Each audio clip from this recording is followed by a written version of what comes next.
Hello and welcome to Big Bandit Gaming. I'm your host Troy, and today we have Josh. What's up? Colton. What is up? And Izayah. The ceiling is up. What's up, guys? How's it going? Oh, we're recording earlier than normal, and I feel like there's so much time in the day. Yeah. So much in this podcast. How's daylight savings treating you? Awful. It's dark here by 6 o'clock. It's dark. Yeah, I'm like on my way home from work, and I'm like, oh, the sun's gonna be touching the horizon in about 5 minutes. Wonderful. Yeah. Well, I continue to live from the future where daylight saving is no longer a thing because I know. Nothing. That's supposed to be like, didn't that get passed or something like they? Patched. It's weird because I think passed. I hear every year that like, oh, it's getting passed, and then they're like, yeah, no. Well, I think it finally did though, and I think they said 2024 would be the first year. I have to look that up. That'd be great. Yeah, I'm hoping it lands where we're less time apart. Oh yeah, for the pod, yeah, that's a lot easier. Yeah, for sure. Yeah, but yes, hey, we are recording at like a decent human time today. Thus, why we are chipper and active. That's us. I feel more sluggish than normal. Well, Josh is a vampire, so yeah. The bag's out. Yeah. I mean, and it's not like we record like starting at 10 o'clock or anything. It's just for like me, having to get up at like 5:30 every day. That feels like we're ending at like 2 a.m. even though I know we're not. Yeah, no, I get that. Yeah, I had an early shift today, so it really worked out. But yeah, if you hear Josh hissing at people in the middle of the podcast, now you know why. He didn't get his beauty sleep. Yeah, just be careful. Don't, All right, guys. Well, let's just jump straight into it. This is the time of year, especially more than any year, this year is the time where every game under the planet came out. So enjoy it now, because the next 2 years they're going to be nothing. Yep. Or nothing like this. If we're doing the math, like what would you say? Like 2017 was our last like crazy year like this. Yeah. I mean, last year we had God of War, we had Bayonetta 3, and I mean, if you're one of those people, aka dude, me, you've already dropped off like Bayonetta 3. What? Yeah, but like time, it was like pretty like exciting when it was coming out. Like that was one of the biggest. It was exciting before it came out. I'll agree. Yeah, I was gonna say this time. I mean, this time of year, there's always a lot of games coming out, but like, it's this whole year. Like, there's been game after game. Yeah, like every that's crazy. Yeah, it would probably be 2017, I would think. But I think that still doesn't stand up to this year. What was Game of the Year 2017? I forget. Oh, I mean, what do you mean? Yeah, I forget. That was Breath of the Wild. That was Super Mario Odyssey, Persona 5, Nier Automata. Disgusting. Oh my god. A bunch of other stuff. So that was a really good year. Cuphead. Yeah. A lot of stuff. But so maybe another 5 years. Probably, you know what it's going to be? It's going to be the last year of these consoles. Sony's going to release all those people that launched with games are going to release another game, and maybe by then we'll actually get like Ghost of Tsushima and Naughty Dog game or whatever. But yes, games are out. So let's just start with the big one, because I know 3 of the 4 of us have been playing Spider-Man 2. First of all, where are you guys at with it? Because I literally just beat it yesterday night. Let me speak for me and Colton, if you don't mind. How rude. I can just speak. Go for it. Because we're the exact same. We both 100% Spider-Man 2. Whoa. Platinumed. I didn't do that. It's yeah. It's awesome. I just want to say it's awesome real quick before we continue. Like, I loved it so much that I wanted to platinum it. The last 2 games, as much as I do enjoy those, especially Miles Morales for its like boss fights, I do think the 100%ing them felt a bit like a chore.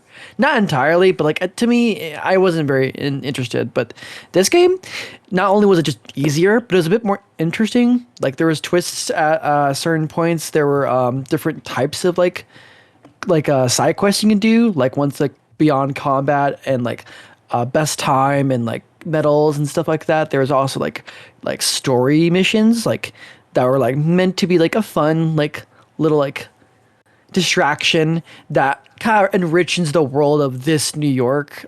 They do a much better job with this game with like platinuming, in my opinion. Yeah, I will say like the original game and Miles Morales are both very good, but once I got through the story, other than beating the DLC in the original, Right. Yeah. I just was like, okay, cool, I'm done, you know. Exactly. But this game, I finished it yesterday, and I 100% plan to like get the rest of the side missions done. Probably not 100% it, but at It's least doable. like.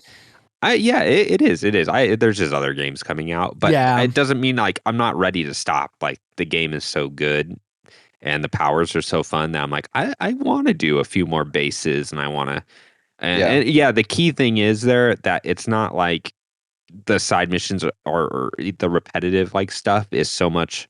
I mean, it is more interesting, which is nice, but that wouldn't be enough alone. It's that every side mission has like a lot of story relevance and a lot of setup for like what's going to be DLC and sequels. DLC Spider-Man 3, and that stuff is like, oh, actually, I did really like that aspect. I mean, like I remember the other one. He's like, oh, you've collected the last backpack. Here's a trophy. Yeah. But like here, I feel like, oh, you've done the last, this type of side mission, and here's like a really like meaningful like little ending that will tie into the story and probably have some DLC connections later. I feel like it made me want to do all the little collections everywhere. Yeah, like fully voice acted, fully cutscened, like stuff that in other games would be in like the main campaign, which was surprising. So. That's true. I didn't think about that. It's something that we can easily take for granted for. But games like from Sony, like these, like have such great big budgets that like it's good to see Insomniac really take advantage of the things we want and like budget they have, which is again like you said, fully acted and voice acted like cutscenes with like interesting stories and plot lines. Like I didn't realize how that's like lacking in a lot of games right now. Like. Especially like a good example of that is Sonic Frontiers. They're just standing and talking. That's all they're doing. And it's really like weird. And just how convenient it is to get around. Like the wingsuit is like, oh my gosh. It just makes it a completely different game. Like it's so just how fast you can get around the city, and not to mention just the straight up fast travel too. You're just like it's gotta be like the most impressive fast travel system, right? I mean yes. I mean it is definitely out of the things I've played in my lifetime, it's the most impressive. And like sometimes I just like I'm flying around and I have no need to fast travel, but I'm like I want to see that again. So I pull up a random spot on the map all the way across the other side of the map and just fast travel just to watch it. And it has a really crazy zoom in effect. Yeah. Oh god, it's so good. It's awesome. Before this, I thought it was really impressive back on the PS4 how fast Ghost of Tsushima's fast travel was. Because that was like on a mechanical hard drive, and that was fast. And I was like, what like trickery are they doing? But yeah, this is like a whole nother level. It's like boom. And I think the developer said like the only reason it's not instant is because they don't want you to accidentally like press a button and go there, but they're like, it's not like covering loading time by holding triangle. That's just so you don't accidentally press it. Like it seriously can just be instant if they wanted it to. That's crazy. Which is cool. It's crazy. But okay, so the original Spider-Man was good. It was in my top 10 that year, but it wasn't like top 3.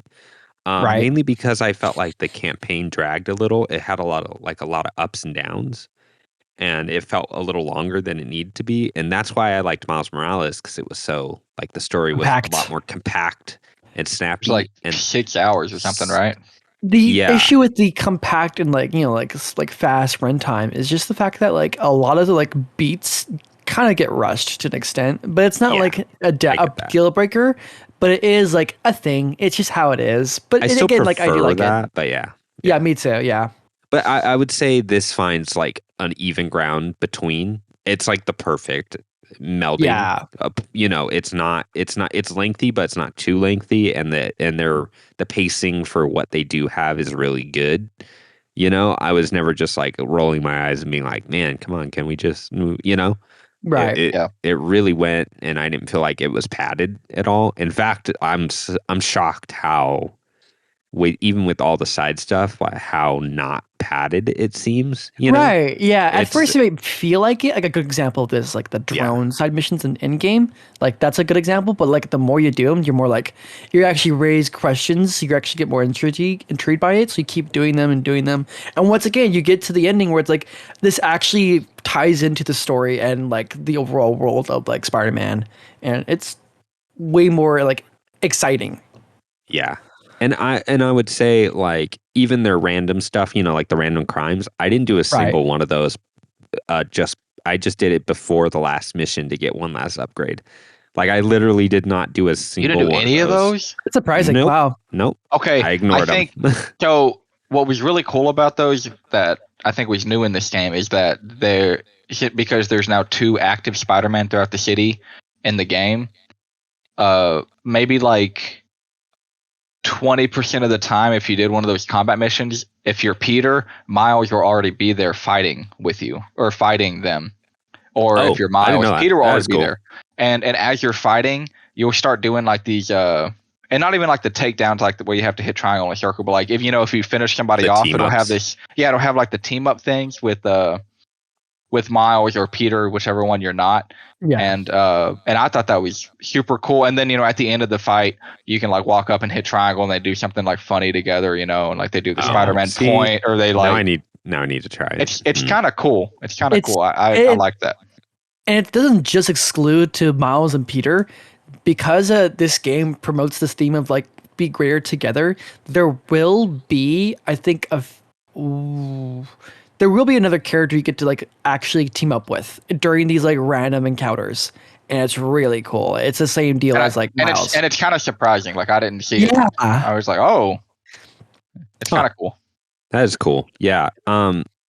But yeah, I mean, there's even like the Mary Jane missions are back, and I was gonna say with the gameplay and everything, it's just like they really tightened up the all the controls, and I thought maybe like it would get confusing because there's so many different powers and different trees and stuff, but they really nailed it. Like like by the end, like I was like, oh, this isn't hard. Like I do want to do the swing kick triangle to like bounce them upward and then pop them down, and like you just start doing it naturally, and you're like, man, this combat system is as good as it's ever been. And then to that end, like even the Mary Jane missions that weren't good in the first game, like just straight up they weren't good, fun to play, like they actually did a lot once she upgrades a few things. Near the end, it's like crazy. I'm like, what is this resistance? What is this? Resistance Fall of Man. Yeah. This is Resident Evil. Let's go. But yeah, it's surprising how many different playable characters they have. When I say I mean, to a limited extent playable, but every once in a while you just start a scene, you're like, whoa, okay, that's pretty cool. Yeah. So, and there's just stuff in the game I've never seen any other game do. Like I've never seen like ASL in a game before this. Oh yeah. The representation of this game is like a phenomenal. That was super cool. Like very natural. Like like and stuff that like people don't think about. Like Miles, like went to call her, and because she's deaf, she does that text to text to talk phone call thing. And I was like, I've never seen that like portrayed in a video game. That is super cool to hear or to see. Yeah. The only thing I wish they did expand on is I already got tired of like the J. Jonah Jameson over the intercom thing, and then the super millennial podcast girl, you know. I was like, I'm not. I wish they would have went a different direction and like introduced like a couple new ones of those. But it was. I don't know. I feel like the podcast thing I could do less. I can never get enough of J. Jonah Jameson personally. I mean that. Yeah, that is fun. But yeah. I wish there was maybe a couple more of those, but it's hard to complain about too much. Like, it's funny, we're going to come into Game of the Year. Do I think this will be my Game of the Year? No, but was I, like, enjoying almost every second of what I was playing? Like, absolutely, It's not doing anything groundbreaking, I would say. It just does everything so well and polished and thought out that it's just like, man, this game is, like, really slick. Yeah, it takes great advantage. It's not groundbreaking, but it does take great advantages of what the tools they have to their disposal. Even something simple as fast travel and it being instant, it's incredible.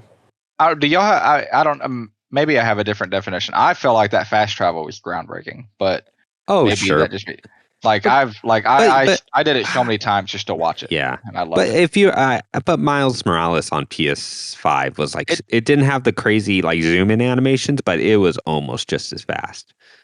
Well, yeah, but that wasn't that more like you had to go to a train station and then it takes you to a specified spot. I guess you're right. Like you can go anywhere you want.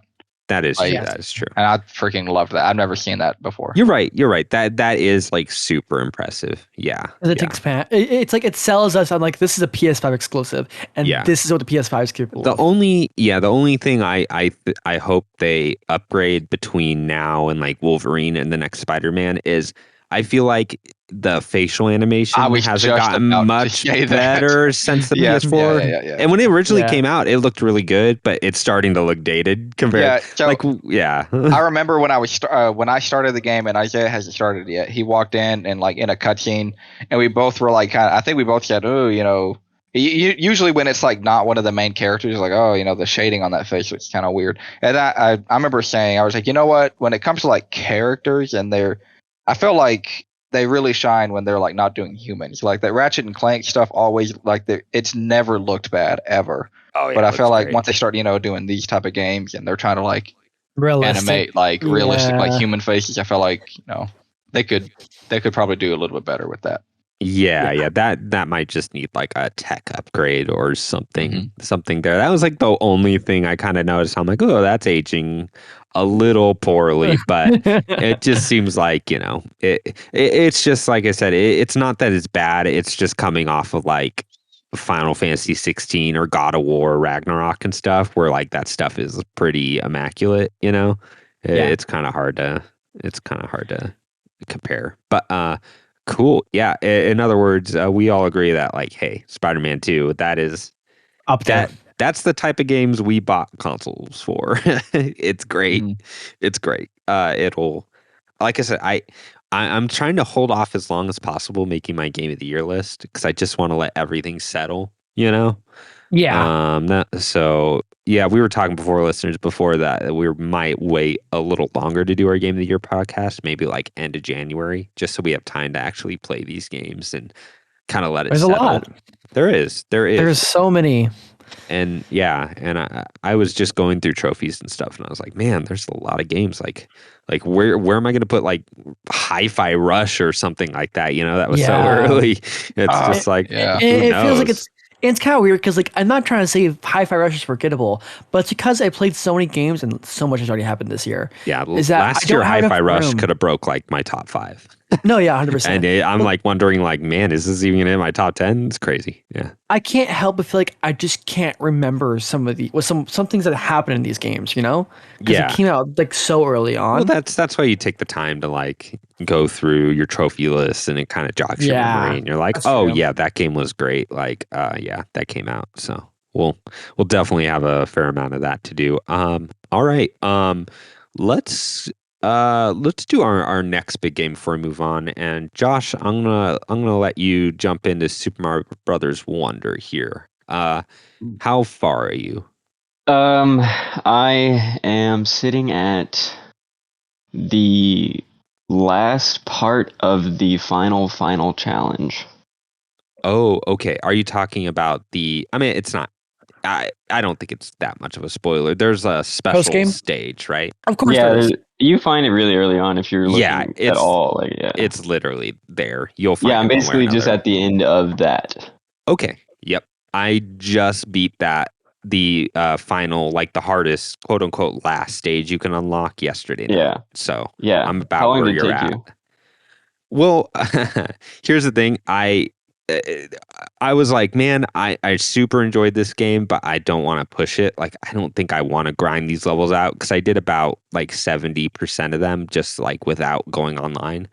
So for starters, I did the entire game without being online, except a couple times for those find the coin challenges because I feel like they're made for those people. Suck. Yeah, you pretty much like have to go online to have those actually work. Yeah, there's one or two where I spent like 25 minutes trying to find one. I was like, Yeah, I'm just gonna look it up. That's ridiculous. Yeah, I switched online and there were a bunch of like billboards. And I was like, okay, that's what that system was there for. But yes, we'll circle back to what kind of a more granular view. Yeah. Okay, gotcha. Keep going. Yeah. So Super Mario Bros. Wonder. Let's just start from the beginning. First of all, Josh, I saw you jump on and I went to see how many hours you are, and I saw that you played a little bit of Super Mario Brothers Wii U. Because I was kind of playing with my two boys, and I think one of them took the game somewhere else, and I had the other one with me. So he still wanted to play Mario, so we played the older Mario game. Okay, it's rough going back to it. Yeah. So that's the key here is this is a, for maybe about a decade plus probably now. Oh yeah, way more than a decade plus. They've been just making these new Super Mario Brothers games, and to be honest, they've always been mid. Yeah. And the Wii U one is probably by far the best in the bunch. And that's more from like a level design standard, like all the aesthetics, all the art, all the like everything else is so really bland. It's right. Oh, sorry. No, I know bland, but like there's never like any like horrible like technical problems with no. Just, that's like, what I mean. They're all solid. They're just like not very interesting, Right. Mm-hmm. Nothing ever jumps at you. Yeah, and I feel like that's what they look to solve in these games, because the original 2D Mario games, they were like really creative. Like they had themes. Like one, Super Mario Bros. 3 is like on a play stage, and they really play around with that. Like it's not like these games were always just that. But I think that the new Super Mario Bros. Art style is only so bland because we've gotten so many. I think that if we would have just had the original on the DS, people would have looked back on that one a lot more fondly. But they just kept feeding it to us. They just gave us so much. I've had enough. Don't need any more of this. Yeah, exactly. By the Wii U one, it was by far the best, but people were just like, "Man, I don't know, guys." And it's also the hardest. It is, yeah. It's actually challenging, yeah. But it's been about 10 years since that game came out, so that's how long they've waited and to put out another 2D Mario. And I would say this game, it's very much made for the Switch. To where the way I see it, and I appreciated it in this context, that it was never made to be sit down and play like 3-4 hour sessions.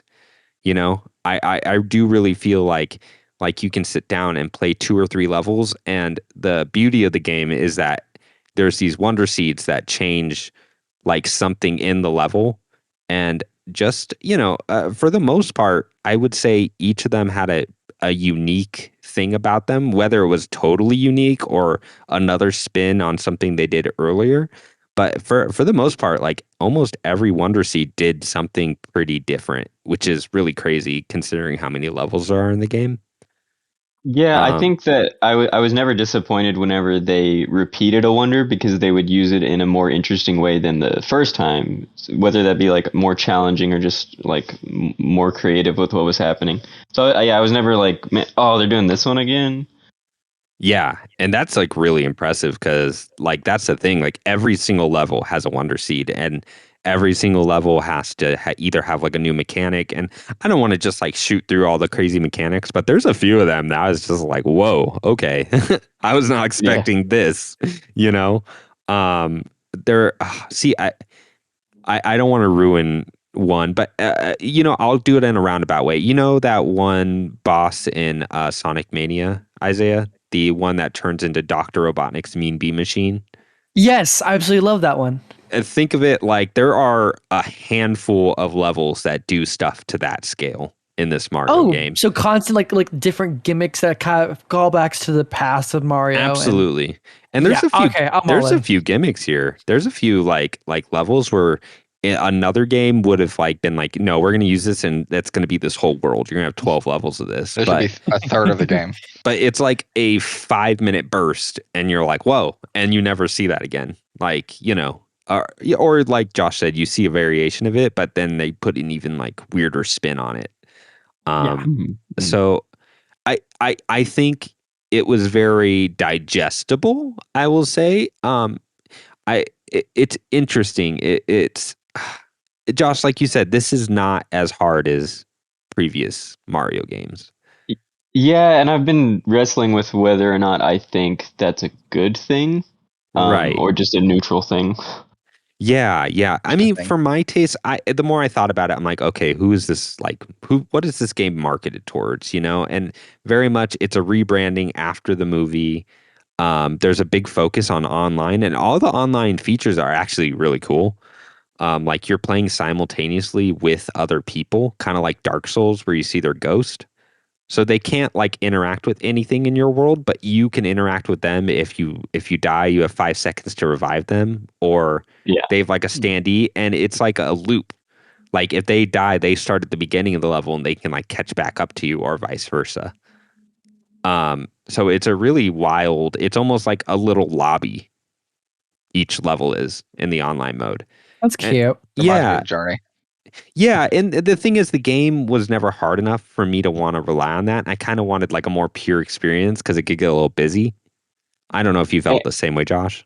Yeah, it got busy, and I felt like I was not having to use my brain to find any of the secrets because were people just everyone showing was exactly like everyone that was in the lobby like somebody knew where the secrets were. So or you could put standees where they are, and there are like there are like pretty rewarding little puzzles, like if you're messing with the environment. And normally, if you looked at something and you're like, I think usually that was the correct answer, which is like a really good game design. Like I didn't feel like I was going through every level and pushing every pipe, and usually the wonder seat, like it wouldn't be like, sometimes it is obvious, like it's just sitting there, but other times I was like, I bet you if I do this, and then it happens and you're like, oh, cool. Yeah, I would agree with that. Yeah. So I would just say like it's a great game. Like it is actually like a genuinely like really good platformer. In general, it's not, I wouldn't say it's on the same level as like a Super Mario Galaxy or even like a Super Mario Odyssey, and like whoa, this is like a really crazy, more in-depth layered thing, I don't like the comparison. I keep hearing people comparing this game to Odyssey, and I'm like, it's 2D versus 3D. It's I don't think that any 2D Mario is ever going to live up to the greatest 3D Marios. I don't think it's possible. Your 3D Marios get to play with all these other elements. It feels so much more limitless, especially when we're talking about Galaxy 2, and Odyssey. I feel like they really figured out how to make Mario magical in the 3D space, and I think we've already reached at least a soft cap with 2D Mario. Sure. And I'd say that's fair, Josh. And, I saw you playing Mario, and it just so happened that I was replaying Donkey Kong Tropical Freeze, like before this here and there. And they're almost two very different games. Mario really wants to like give you a show, like give you an experience. It's not necessarily like it's not in the vein of like a Super Meat Boy Celeste, that sort of experience. And I'm going to change gears here, and I'm going to say like a Tropical Freeze is the most high budget like Celeste Super Meat Boy style game you can play on the market. Like it has that challenge. It's actually way more up my alley as far as like a 2D platformer goes, and that's not what this game went for. So they're very two different games, and I would say that is by far the last great Nintendo 2D platformers, Tropical Freeze. And they're almost two games of separate sides. I wouldn't say like this is a kid's game. It's not, but it can be enjoyed. Like it's like right in the middle, and universally. It's not like those special stages are easy. Like those are actually pretty challenging. Right. Some of them took me quite a bit of time, and I always felt really satisfied when I finally accomplished it. So I think if you are looking for a challenge, like it is there, but if you just hate easy platforming, then you are going to get a bit of that along the way. And if you're looking for more of that challenge, like I said, Tropical Freeze is like an entire game full of those challenge rooms from this Mario. Like, I do have two questions. But yeah, what's up? Okay, big thing that's happened in this game is that Charles Martinet is no longer the voice of Mario, Wario, Luigi, and whatnot. Do you guys notice any differences or like your time with like the new voice actor? I definitely noticed immediately. Yeah. Yeah. But at the same, go ahead, Josh. No, I don't care. Okay, great. Okay. Okay, yeah, and I would say to the point where if everything like so Super Mario Brothers, Wii, the new series had like a house style, like everything from the DS to the Wii U sounded the same for a decade. Yes. Yeah. Like the jump sound, the fireball sounds, the wop wop, like everything sounded the same. And this one, I think it works because literally every sound effect is reworked. Yeah. Like you'll notice it right away. Like you'll hear Mario jump and you're like, whoa, like that doesn't sound like, really? You'll shoot a fireball and you're like, yeah, that's a completely different sound. Like literally it actually is kind of kind of like a wild card is its sound design. Because it's nominated you're for so the used Game to hearing Awards for sound design? Because it should definitely. Oh, that's right. The nominations came out. I didn't even look at it yet. Yeah, I barely looked at it, yeah.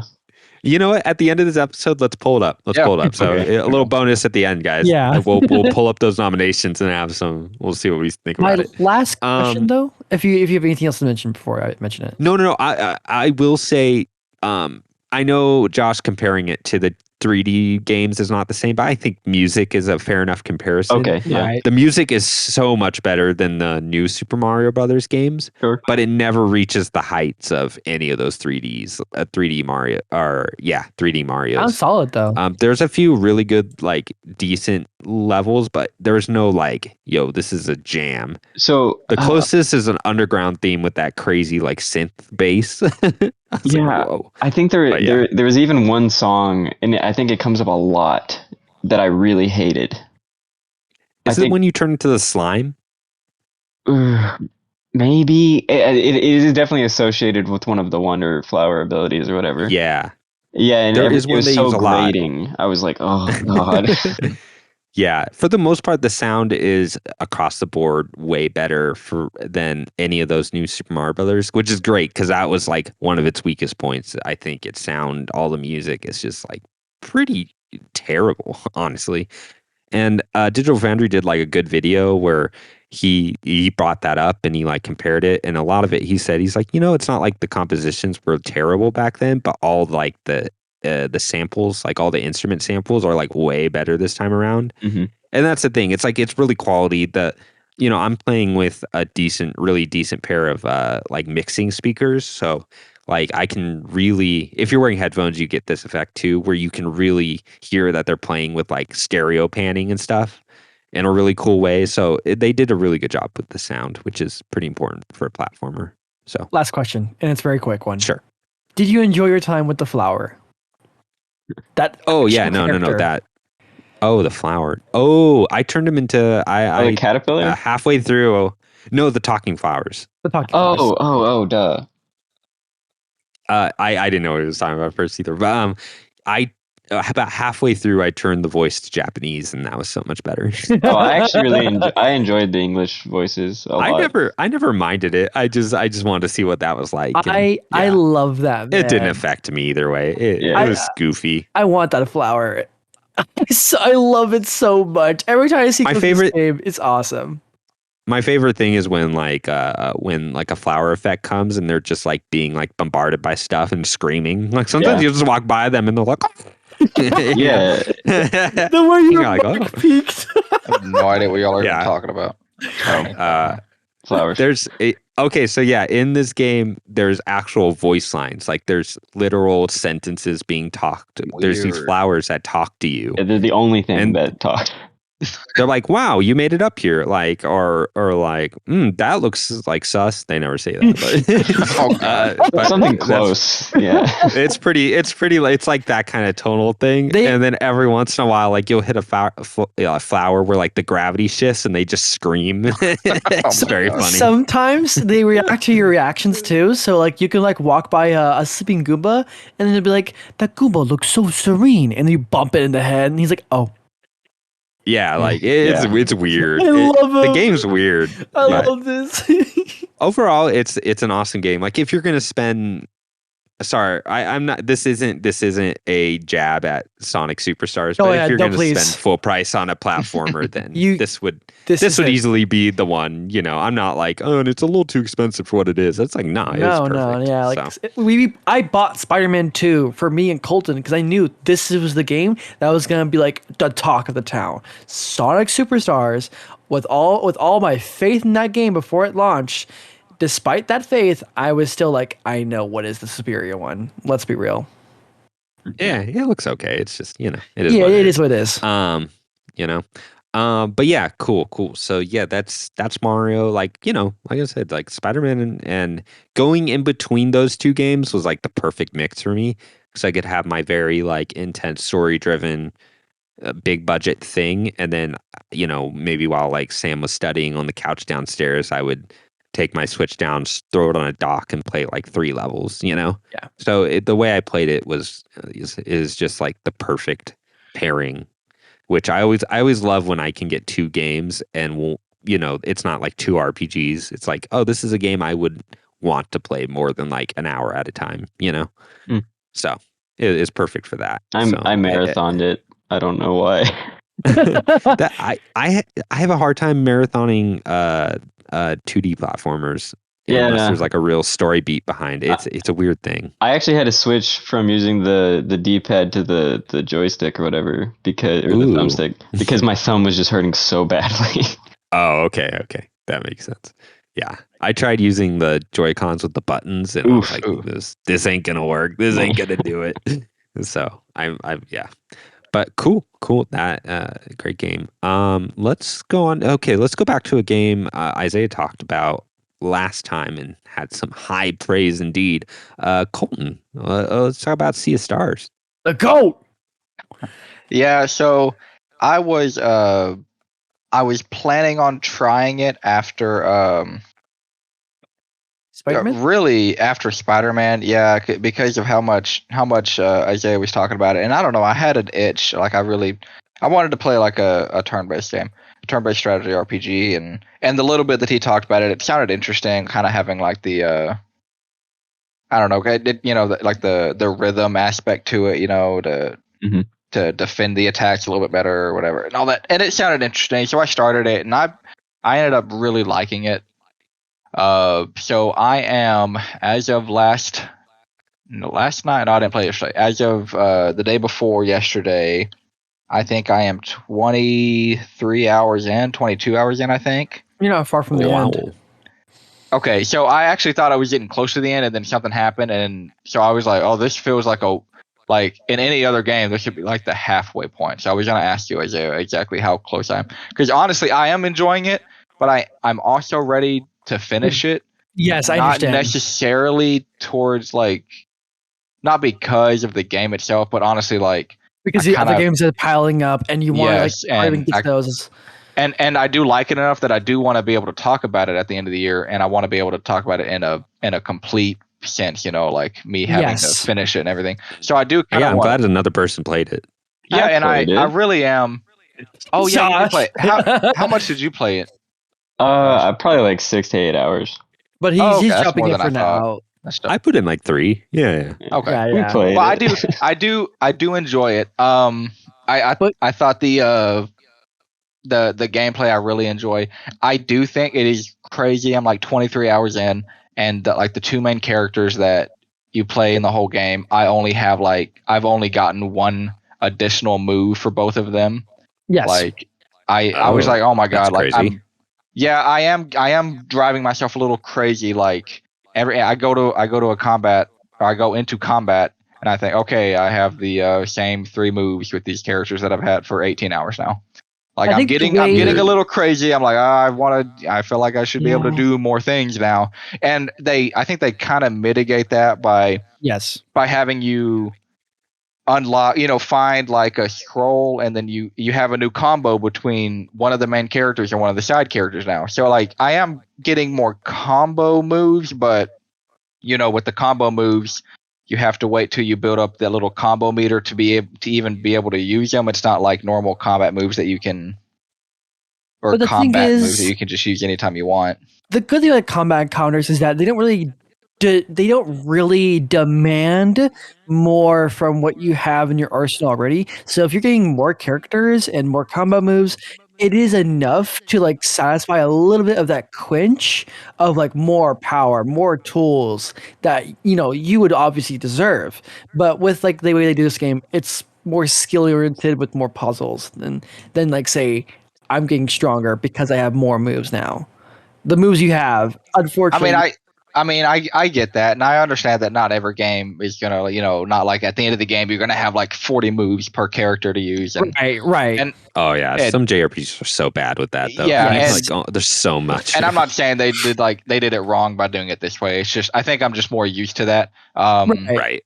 I will say at the beginning of the game, when I started it, Izayah watched me play like the first hour or two, and I was like exploring my first little segment of the world that I was walking through, and he was like, okay, just to let you know though, the art style, it's really hard to tell, like depth of field is really kind of difficult to you have to really adjust your eyes for. It's all very flat. I am not a fan of the way the game looks. I don't like it.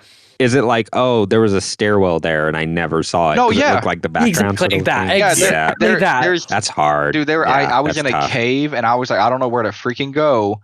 And I'm like, I'm stuck here. But turns out what I thought was a wall, it looked like a wall.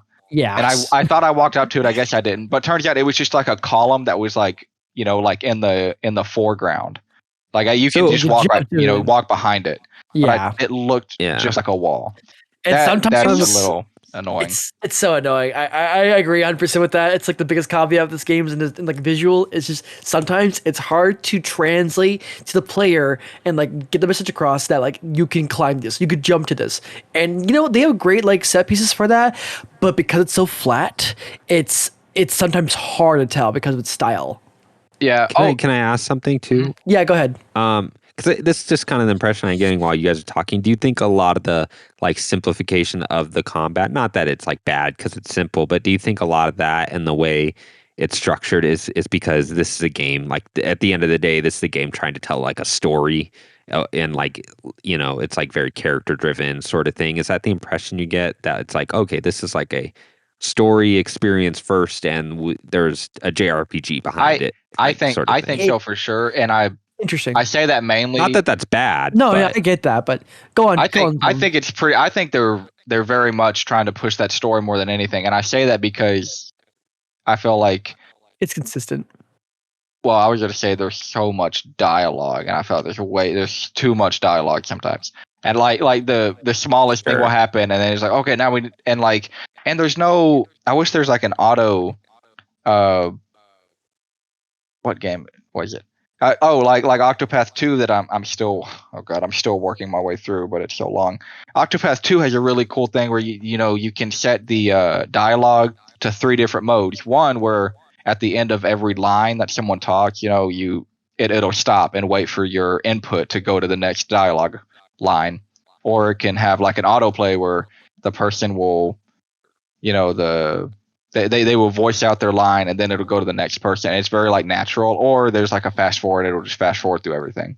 And I wish there was at least an autoplay, because I can never just sit down and like when there's like 300 lines of dialogue to play, I can't just put the controller down. I have to sit there and hit the button like 100 times. Yeah, that's a little annoying too. But I mean, a lot of things I complain about the game I think are small and not enough to like really sour me on the game, at least not yet.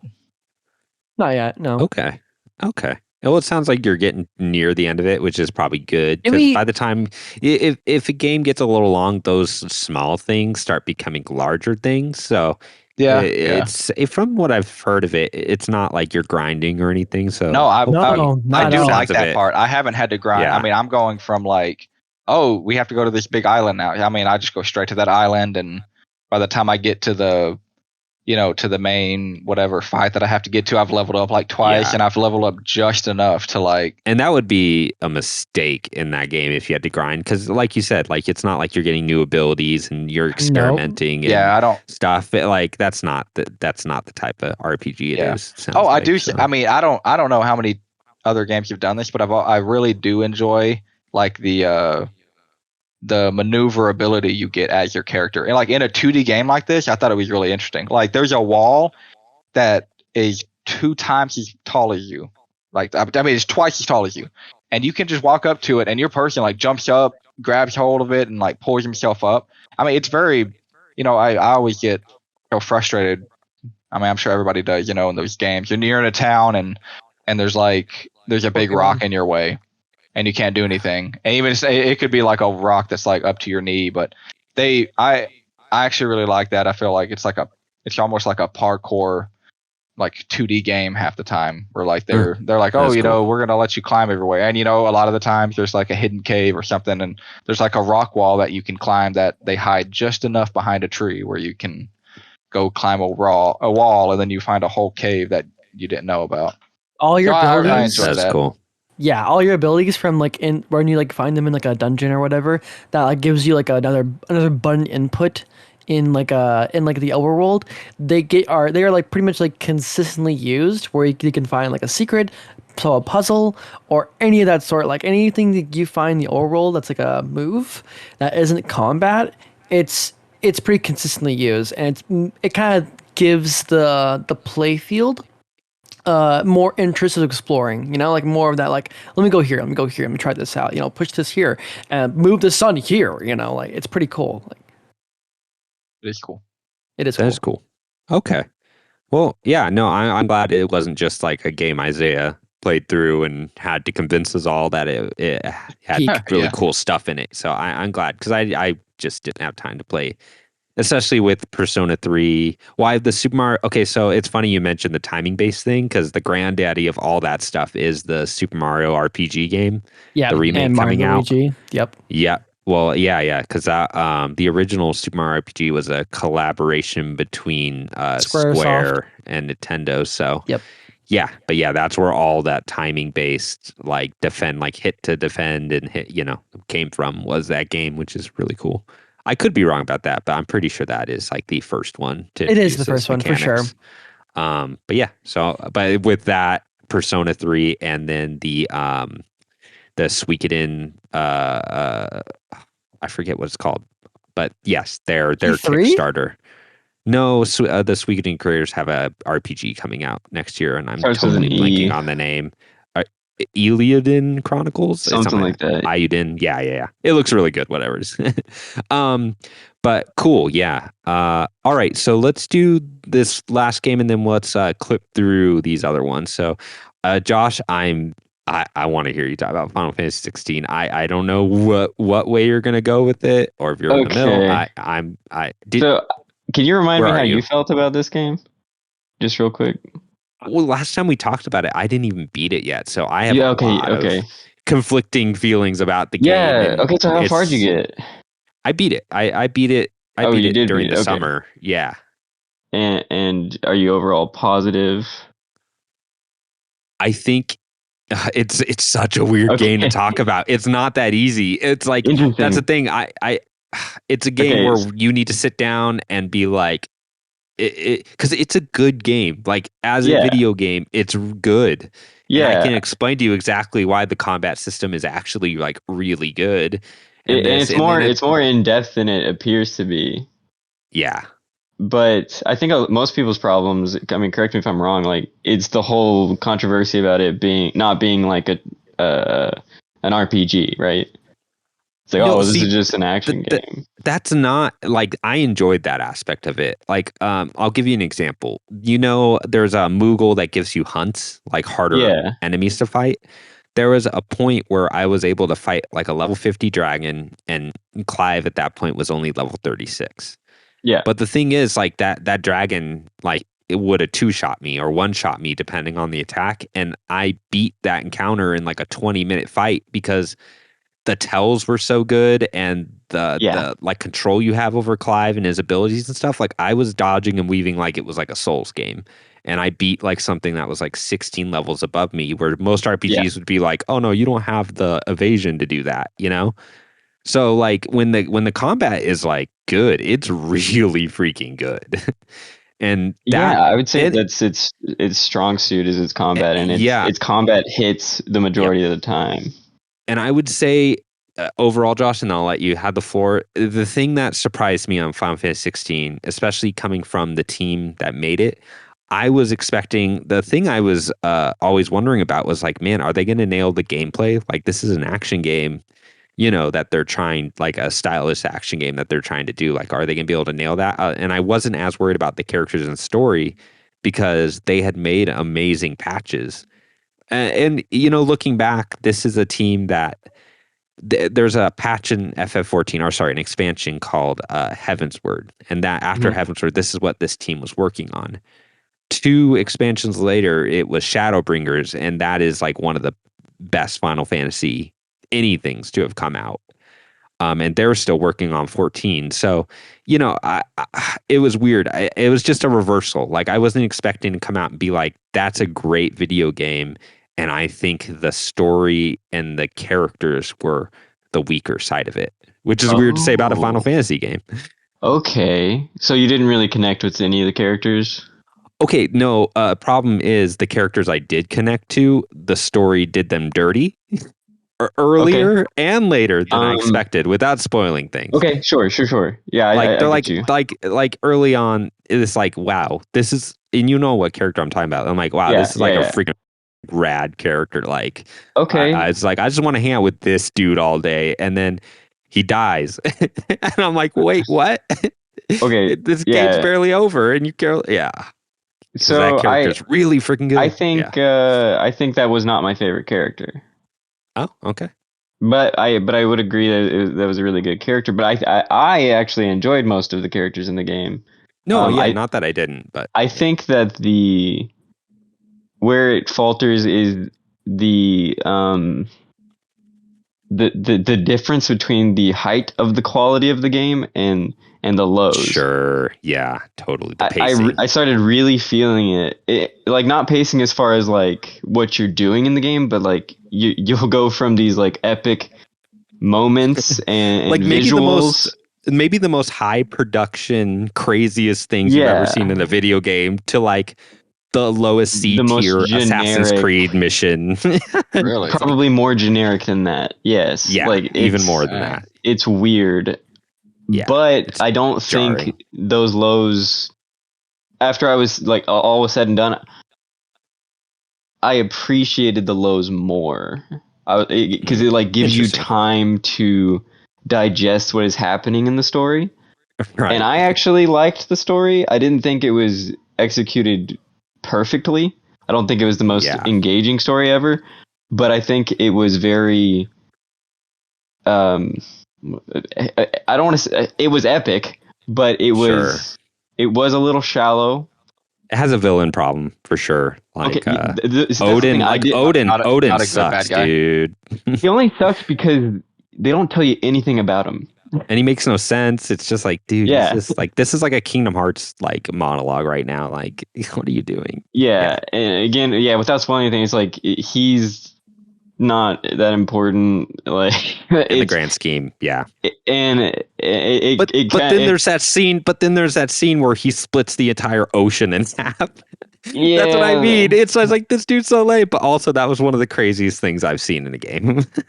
I think if they would have been able to give that dude more time, his character could have potentially been really cool. I think the villain's problems is that you would get snippets of them and it didn't really develop their character in any meaningful way. Underdeveloped, before disposing of them, and it's like, okay, well, and then the companion characters are really cool, but also could have been fleshed out a little bit more.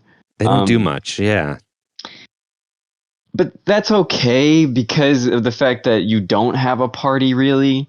You are just Clive, and his journey is supposed to be the center of everything. Yeah. And I think that his journey, I actually connected with a lot.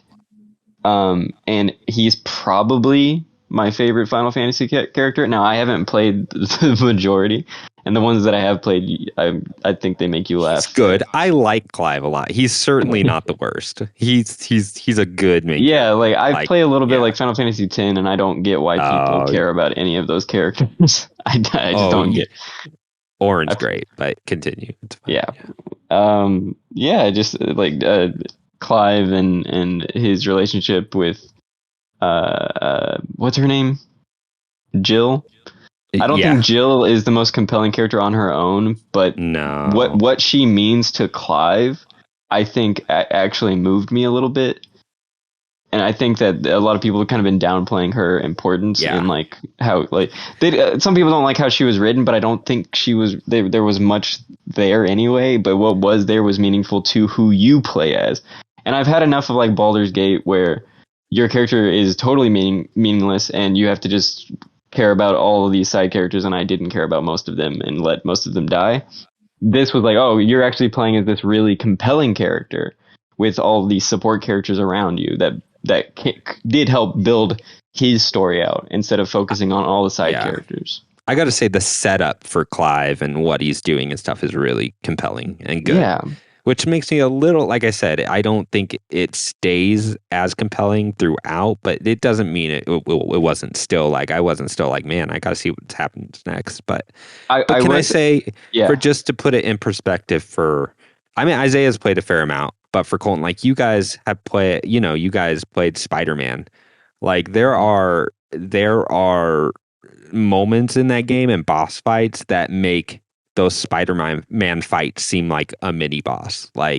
That's how freaking crazy it is. And I gotta say that the very first encounter, it's not the craziest. The first do they call them icons? I'm getting my Final Fantasy icons.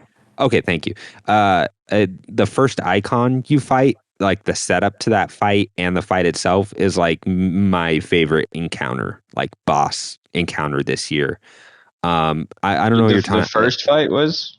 Yeah, where you're walking up in that field and she comes from the sky and the ground's breaking around you, the wind's picking up and the music's going. It's kind of like a slow build. Okay. To the Garuda fight. Yeah. That whole sequence is really cool. Yeah, I like that one. And impressive. I liked 2 or 3 others a bit more. But I think so many of those are so good. I'm struggling to think of one that I didn't enjoy at least a little bit. Yeah, and there's another one too where it's just a WTF moment where you almost it's hard to talk about these things without spoiling them. So, I mean, but but it's the press L3 and R3 to accept your fate or whatever. That whole fight where we were fighting Ifrit and all of a sudden this freaking house music comes on. That fight was just what am I playing? This is absolutely insane. But like I said, just even with my problems with some of the characters and the storytelling and stuff, just the game itself, the way the encounters are designed, the way the parry system works, the dodging, the fighting, dude, it is one of the most solid action games you can play. It just takes a little while to spin up. But once you have all the abilities and you're firing them off and parrying and doing follow-ups and just obliterating dudes. Troy? Yeah, what's up? What happened? Oh, did you lose me? Yeah, I lost you entirely. Did y'all lose on my end? No, yeah, he was good on my end.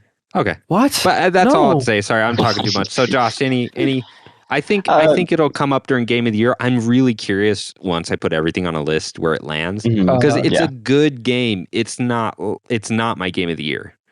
I would like to say that I think it is a great game. Yeah. Whoa. Okay. It's a great game. Yeah.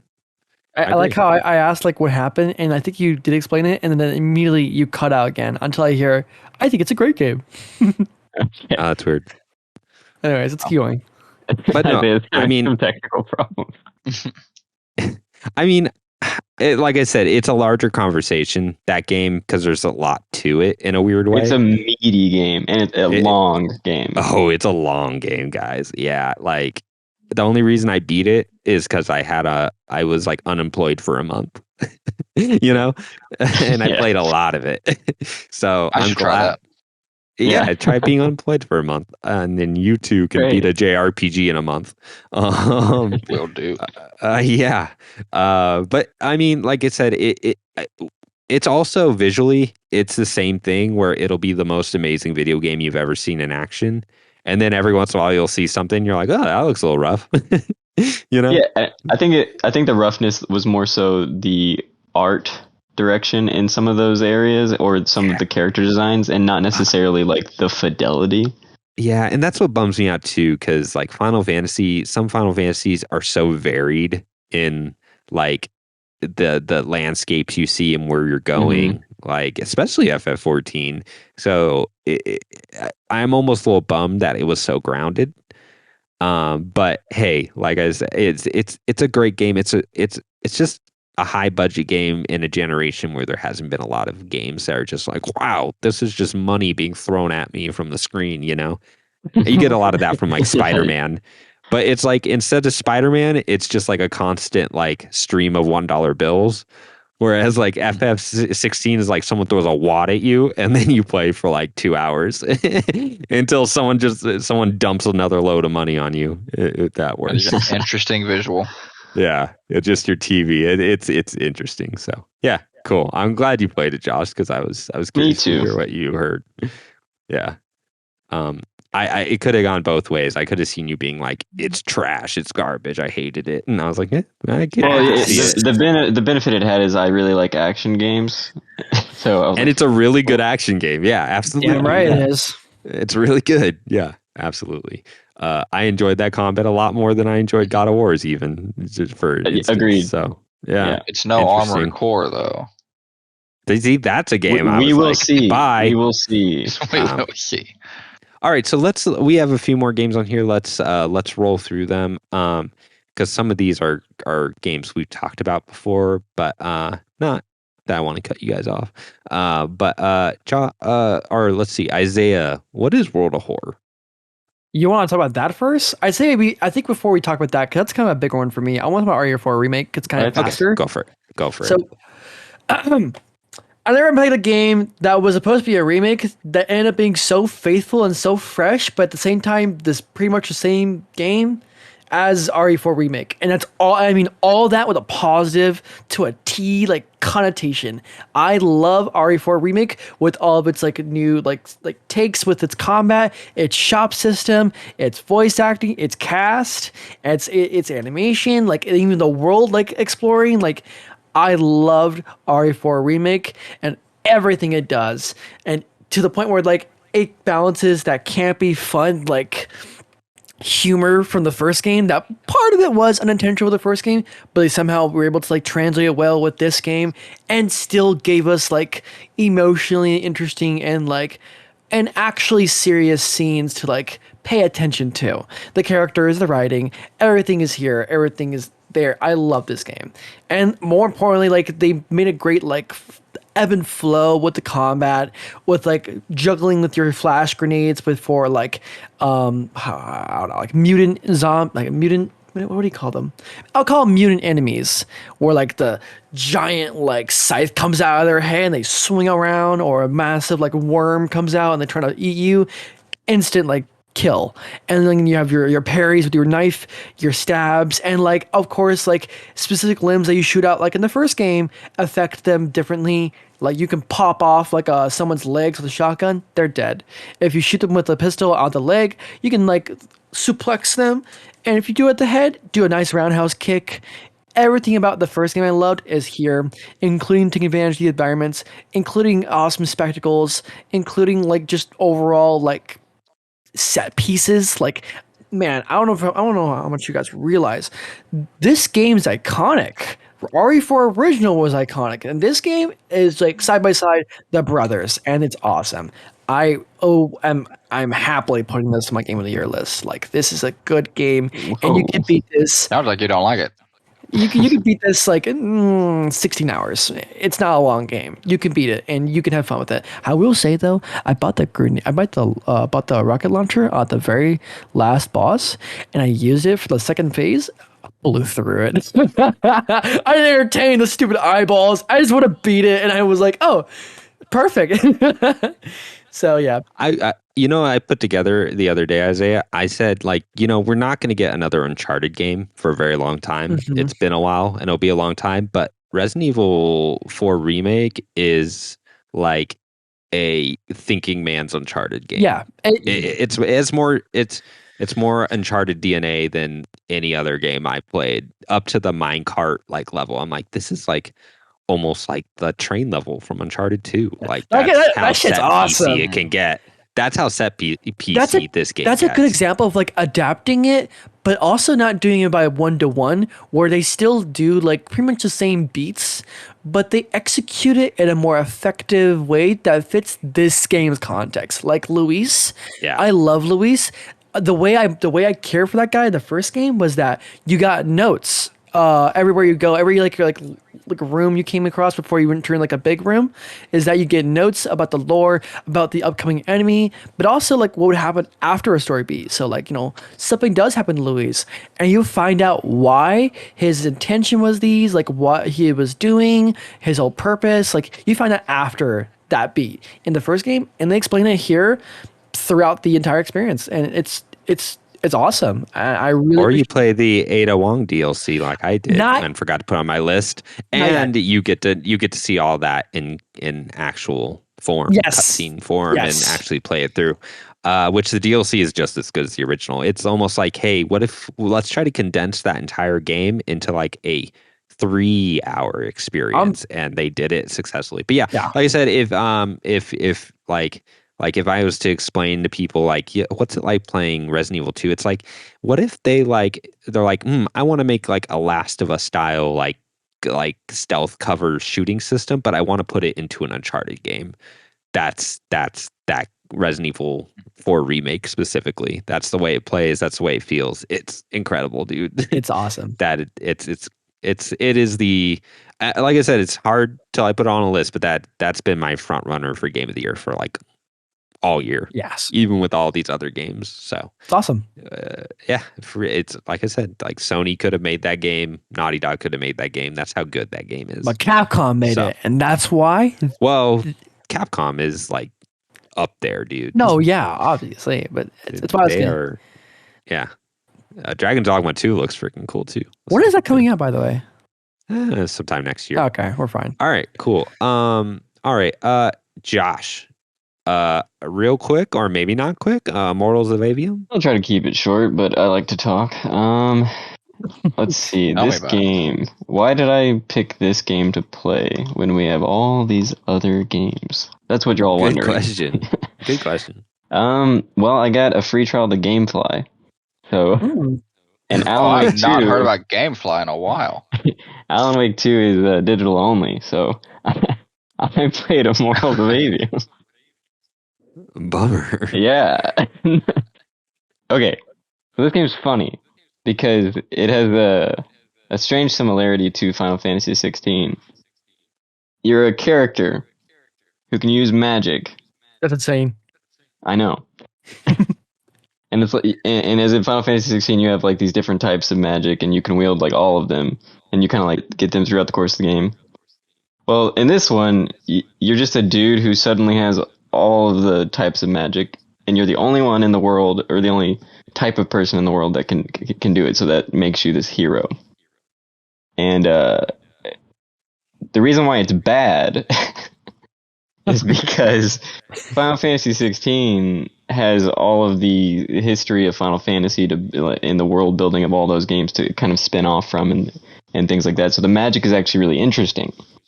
Well, in this game, they just said, well, the magic is red, blue, and green, and what they stand for doesn't really matter because you're just shooting lasers out of your hand. Nice. Yeah. I liked it. Oh, okay. It was fun. I've enjoyed a Call of Duty campaign in my days. Hey, right. So Also, the story was so bad. The voice acting was great. I mean, it's all like mocapped. I'm pretty sure. Yeah. The Okay. faces look great. I do want to say the main character of that game. The reason I wanted to try it, I think before I heard a lot of the bad stuff about it. I mean, I would still try it, I guess, if I had time. But I really like that actor. The only thing I've seen him in is a Netflix original show called Never Have I Ever, and he was probably I think it is. He's the biggest thing he's done so far, and he was probably like my favorite character on that whole show. So I love him as an actor, and the fact that he was the main character almost made me like that alone made me want to play it. If you want to see that exact same character have a magical gun hand, then this is the game for you, because he doesn't do anything different. He's the exact same stupid like idiot jock, but he's got magic gun hand. Okay. It's old. It's ridiculous. So the acting is good in some parts. Some of the actors are good, and some of them just aren't. And the main character, I think, is kind of not a good actor. Maybe I just need to see him do something different. But I'm like, yeah, you're just the same character you were in that show. The story was like good at first. It had a decent setup. The world is kind of interesting, but they throw that all away and just do the most confusing story jumping, bringing in new characters and relationships that all within like a 6 hour to 8 hour experience. And I just think they shoehorned in a lot of ideas that they maybe should have saved for a sequel. Like, it's such a grand idea of a story that they just don't give enough time to breathe, which is really similar to Final Fantasy 16, where there's a ton of time to have those down moments so you can process what's going on. This one's just like beat after beat, just no stopping, and it suffers for that. And honestly, the story writing in general is just bad. I looked into it. I think the writer used to work at Bethesda during like Oblivion and Morrowind, maybe Fallout 3. That's funny how like that's kind of like the like, oh, of course you're a Bethesda, the director was a Call of Duty, like his background is Call of Duty. And his influence is obvious. Sure, you're just shooting guns. Combat's enjoyable. It's nothing crazy, but yeah, the story really brings it down to the point that I wouldn't recommend it to anybody. Yeah, the main draw. Go ahead. Sorry, continue. Oh, okay. I was gonna say the main draw for me would have been the visuals. Yeah. But from what I've seen, like, this is a game where if you were gonna play for the visuals, it'd be good to have a pretty high end PC. Even because then, this is all Unreal Engine 5. I mean, just like a nice wallpaper. It looks really pretty whenever it's still. I think it has a lot of technical issues, so even then it'd be like, especially on the consoles. So, if you want to, if it looks at all interesting to you and you have the time to waste and the money to waste, go for it. It's an interesting game. It's on Game Pass now, by the way. It is? By the way, it just came to Game Pass. Yeah, like the other day. Well, I played it for free. Okay. There you go. Yeah, try it out. It's not good, but, maybe you'll have some fun with it. It's not good. A ringing endorsement from Josh. I don't know. Try it out. It's not good. All right. Yeah, I was interested in it pre-release. I was like, man, if this scores well, I'll probably play this, because I think there hasn't been a lot of shooters. I haven't played a lot of shooters like in the last few years, so I tend to avoid them. Yeah, I'm desperately looking for like the next shooter I get into, because every once in a while one will really hit, and I'm like, well, they're not making any more Wolfenstein games, so I guess I'll need to look somewhere else. But cool. Yeah, and I'm looking forward. Umbrage. Go ahead. What? I take umbrage with you calling him a dumb jock in that show. He's very layered. He's very complex character.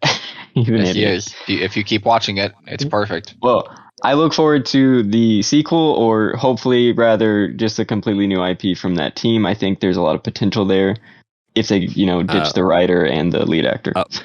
A bunch of them got laid off because it didn't hit performance targets. That sounds about right, unfortunately. The studio's not closed down, so but yeah, that game did not sell. So it was advertised weird. The game itself was weird. It's just like full price, like it was that thing had a lot of things going against it. I didn't have I wanted to like it.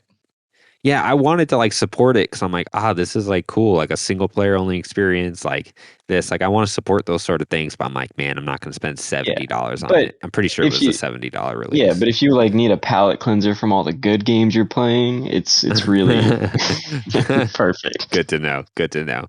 All right, Izayah, bring us home. What is World of Horror?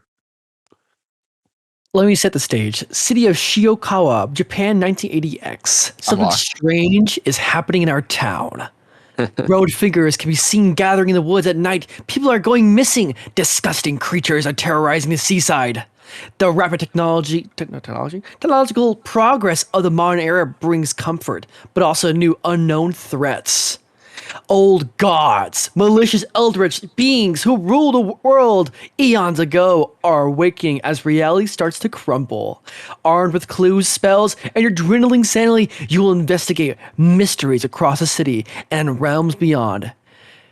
This is World of Horror, a game where basically you come to a whole new town as like some like investigating high schooler or adult. It's an adult, I think.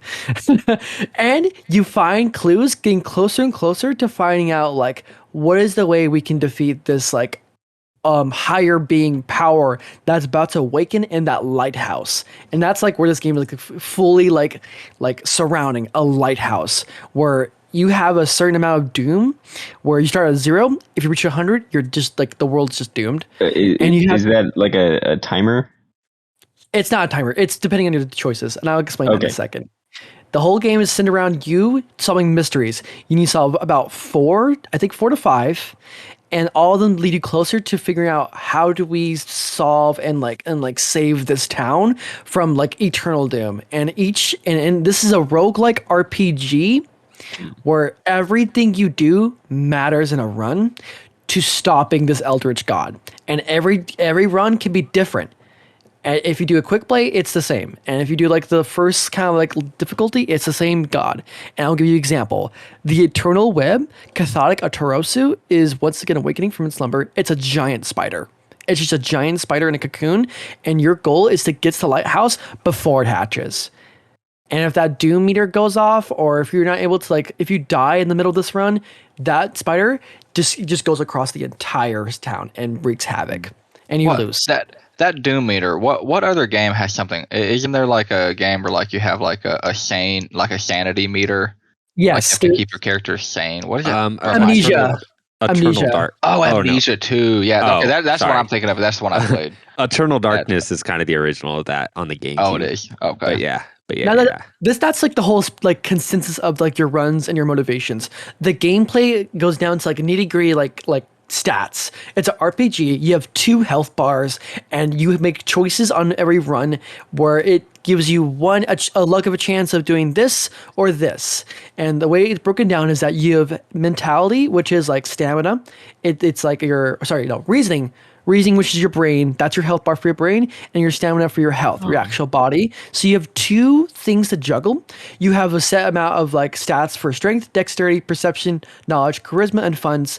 And all that is dependent on and all that kind of like changes like the trajectory of like certain events. So when you start up a run, you're like, okay, great, I want to do like a basic run, give me the same one, like that gives you the same main enemy, and your whole goal is again finding going through these mysteries and solving them, and it goes around your town. For example, there's one with like a hospital has all of them comatose patients, and you're here to find out why that is. So you start it up and tells you, oh, like so and so like comatose patients, you need to find out like clues for it. So you go to you investigate downtown, you investigate the hospital, the forest, the mansion, a shrine. And every time you do that, you get a random chance to get an encounter with an enemy, or you get a random a chance to talk to a friend, meet a stranger, a woman could come up behind you and start a fight. And all of it is depending on your chance. So you can be okay, for some reason, my friend has a clue that could help me on this investigation, but they need to be they need to move furniture and stuff. So this event, I can rely on my strength to move furniture. And if it's strength 7, boom, you just successfully rolled for a strength save, and now you're able to get not only a clue And sometimes it benefits you with an item, your health, or anything else to progress the game. And it just boils down to that. Like and I might take down your Doom like by a couple points or something, or yes, have some but type of reward. Sometimes it's also like a risk reward with like your Doom and your health, where like you're willing to sacrifice your health for more reasoning, so that like you get a spell, or it's like vice versa. And if you want like you know like sacrifice more of your Doom, you go to shops, you go to your house to rest, and so on and so forth. Like all of this, everything you do has so much like weight behind it. And although it's like little like pieces, bits of you being like pitched off, it's like it adds up. And it's really cool because like you can do these runs and like, you know, like do a basic one and say, okay, I get like the gist. I know what to do with like these certain encounters because I've experienced them like twice or 3 times before, so I can like avoid them, and like I can do like this and whatnot. You can get it down to the point where like, okay, I want like experiment. I want to redo a run and get a different ending. Like, okay, I want to do this investigation and get a different ending. There's 2 other ones I can do. This is run based. This is run based entirely. Okay. And you can like mix and match like your characters. So you can start off with a different character every run. You have one where it's like a camera guy where he's like, okay, I'm a photographer. My basic item is a camera. I can use this for combat encounters for like stunning them. I can get a character with like a bottle, and like that's like enough to like just give me health. So I can go home, pour like a glass of my water while I take a bath, and go on an investigation, and I have a extra health item. And like if you're not really into like the little bits of it and you want for the mysteries, like I mentioned, you can replay these mysteries and like get a different ending. That hospital one, I'm gonna spoil one of the endings for you, and it's really cool. You go in there, you find what's happening, and you on your way to the hospital, you had an encounter with a random guy. You defeat the random guy, and he gives you an item, and it's supposed to let you see the unseen. You throw it out during that like big moment, and you can see a giant tentacle is sucking the brain out of this human that you were just never able to see, and it's happening to all the patients. You can fight it, or you can unplug the life support. If you fight it and kill it, you look up to the ceiling where the hole was, and this appendage just goes back in, and you find out that was merely a finger to this like giant monster. And you go home, and that's the investigation. This is a really like interesting like what do you call like a horror game, but like dives in more to the bizarre aspect of it and not necessarily the gore aspect. It's like psychological. Psychological thriller is sort it of thing. Something romance, like something like something like that, like a horror. Bad Romance, Lady Gaga. I like the art style. I'm looking at it right now. It's really game wild looking. This game, cool. And it's like little like what do you call it? Investigations and like events and like random stuff like that. Oh, I totally see this. Sorry, someone just explained it as like a Junji Ito sort of like thing. Exactly. I totally see that. The Junji Ito like experience of like where you read a Junji Ito book and like you get these bite-sized stories of horror that sometimes abruptly end or give you a bit more of like a psychological like meaning. How long is a single run? Like a successful run? A successful run can take up to an hour. Honestly, an hour. Because if you're taking your time, you really want to like make the most of your resources and everything like that. You can make it up to an hour, or sometimes like an hour and a half if you're really taking your time. But if you get down like to like a basic run and you want to do it easier or difficult, just so you can get it down. It could be shorter. You can always be faster, and it's fun for that reason. And the last thing I want to kind of talk about is just the combat itself. When you find these bizarre enemies, sometimes like people who like live in the pool that like try to drown you, or like some like thug like part of the Yakuza, like they all are kind of like unique, and the way you fight them is also unique. You get like it's like Final Fantasy 13, where you have a certain like bar, and that bar can be filled up by different actions, up to the point where it's like you reach maxed. So you can like choose to dodge, you could choose to like block, but that would take up a lot of your time. So you can just be like, all right, this round I want to just do for like lucky hits. So I'm just gonna like hit them with as much as possible. Or if it's a spirit, you can try do a 5 sequence like claps and bows. And like if you do them, you'll do it, and then the game will be like, okay, you got 3 of the 5 sequence right, and if you get all of them right, boom, it does gives you a big advantage, or just outright kills the enemy, and it's super cool. And sometimes, like I mentioned, that hospital one again, you can interact with the environment. And you can improv, you can grab a stick from the floor and fight them with it, or you can mess with the environment where it's oh, I want to unplug this patient and do multiple and do hard damage, but it'll sacrifice my reasoning because it drives me insane. There's so much depth to this game, and there's these runs that makes it fun and enjoyable to continue to come back to, even after one run. It felt great to do that one run of the web and stuff like that, and the spider, but there are other gods too. One's from a stone slab, one's from a mirror dimension, I think, and so on and so forth. It's a bizarre, interesting experience that I feel deserves a conversation around and attention if you like this bizarre horror psychological depth. It's fun and it's interesting, and it really does test your strategics, I guess. I don't know. It really puts your mind to the test with this stuff because you will have to pay attention. Sounds cool. Sounds right up your alley. Yeah, it's for sure. It's a lot. I know it's a lot, but this game, when you get it down, it becomes a lot more digestible, and obviously, but Yeah. All right. Very cool, Izayah. Very cool. You guys just want to make sure you guys understood that, right? Yeah. No, it makes sense. And I was looking at screenshots and stuff. It looks spooky. really cool. Yeah. I like it. It does kind of a horror adventure game vibe, but it seems more interactable than most other visual novels. So yeah, no, it seems cool. All right, well, let's just roll on through. Actually, we're gonna take a quick break and we'll be back.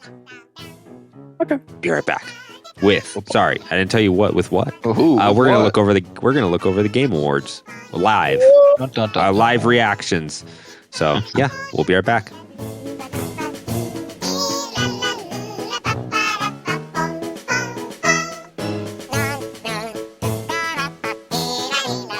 All right, and we're back, and we have the newly released Game Awards nominations. This was not planned, but they came out, so we're just going to take a quick look and gauge our reactions here. Oh, man. We're not talking about the Attack on Titan finale?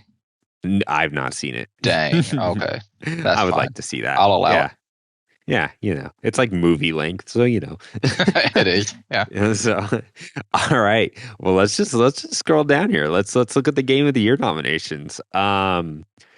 So yeah, right away I will say no Final Fantasy 16 in here, which is whoa, you're right. Good point. I expected that. I did too, just from hearing people talk about it, my own reactions, but interesting, After playing it, you may expect it, but how much money would you have put down earlier this year that it was going to be on a list? How confident were you? I would have thought it would have been Game of the Year. Not Game of the Year, sorry. On the Game of the Year. On this list. Yeah, agreed. Yeah. But we didn't know about, Mario Wonder, which is another one that made the list. Do we want to go down it real quick so everyone knows what's on it? Yeah. So yeah, we have Alan Wake 2, we have Baldur's Gate 3, we have which Alan Wake 2, that's a fast turnaround. Legend of Zelda, Tears of the Kingdom, Marvel Spider-Man 2, another fast turnaround. Resident Evil 4, and Super Mario Brothers Wonder. Resident Evil 4, that's a surprise to me as someone who hasn't played it.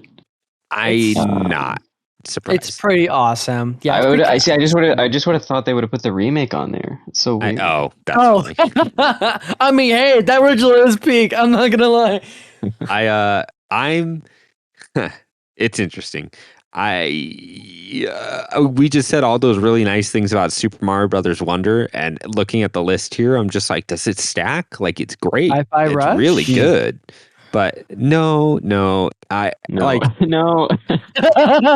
really like that game. Okay. Really fun. If I was to swap one game out of here, I might even swap just people's reaction, having not played a ton of Baldur's Gate 3 and just reading reviews, Alan Wake 2. Take it out.